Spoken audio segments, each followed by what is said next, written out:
perkenalkan, nama saya Chelsea Sampul, mahasiswa program studi pendidikan anak usia dini. Pada video ini saya akan membahas tentang perkembangan gaya belajar anak usia dini.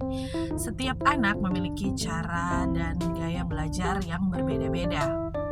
Ada yang lebih mudah belajar melalui gambar, ada yang melalui suara, dan ada pula yang memahami materi dengan bergerak atau melakukan kegiatan secara langsung. Oleh karena itu, penting bagi guru dan orang tua untuk memahami gaya belajar anak agar proses pembelajaran menjadi lebih efektif, menyenangkan, dan sesuai dengan kebutuhan setiap anak. Mari kita pelajari materi ini bersama-sama. Kemudian, dengan tujuan pembelajaran pada video ini adalah agar kita dapat memahami pengertian gaya belajar anak usia dini, mengenal ciri-ciri gaya belajar, mengetahui pentingnya memahami gaya belajar anak, serta mampu menerapkan strategi pembelajaran yang sesuai dengan karakteristik belajar anak, sehingga proses belajar menjadi lebih efektif dan menyenangkan.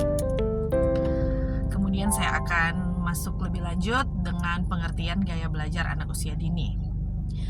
Dalam gaya belajar anak usia dini, saya merangkumnya menjadi 3 jenis, yaitu yang pertama gaya belajar secara visual. Bagaimana arti gaya belajar secara visual dengan karakteristik? Contohnya yang pertama, gaya belajar visual suka melihat gambar dan warna, mudah memahami demonstrasi, senang membaca buku bergambar. Contoh kegiatan yaitu bermain kartu bergambar, serta menonton video edukasi.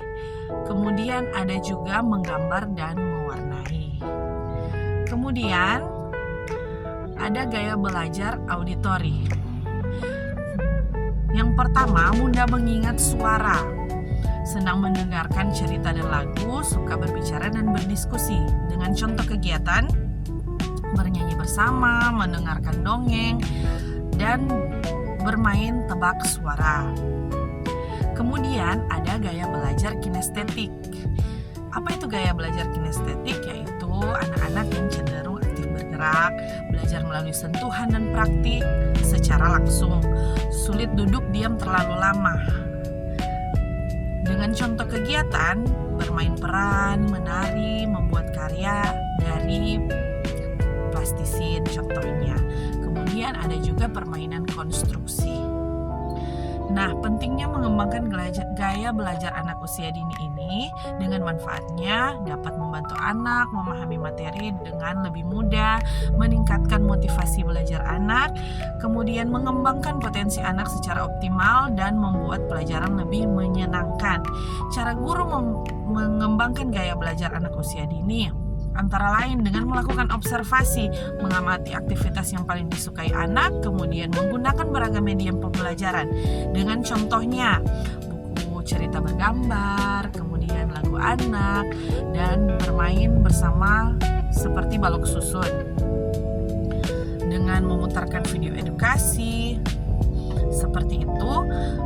Selanjutnya mengombinasikan berbagai metode seperti bercerita, menyanyi, demonstrasi, bermain eksperimen sederhana bersama-sama. Kesempatan anak bereksplorasi, maksudnya adalah membiarkan anak memilih kegiatan yang anak sukai dan ingin dilakukan.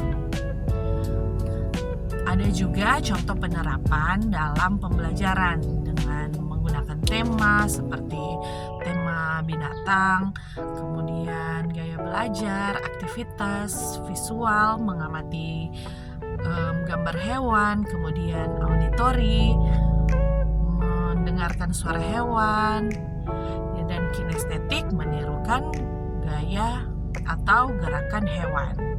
Itu yang saya tadi simpulkan masuk ke dalam gaya-gaya belajar yang sudah saya paparkan tadi.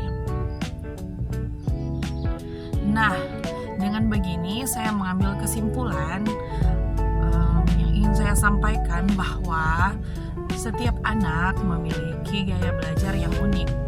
Kita sebagai guru ataupun orang tua tidak dapat menentukan apa yang harus digunakan anak untuk mengikuti atau mengajarkan kepada mereka.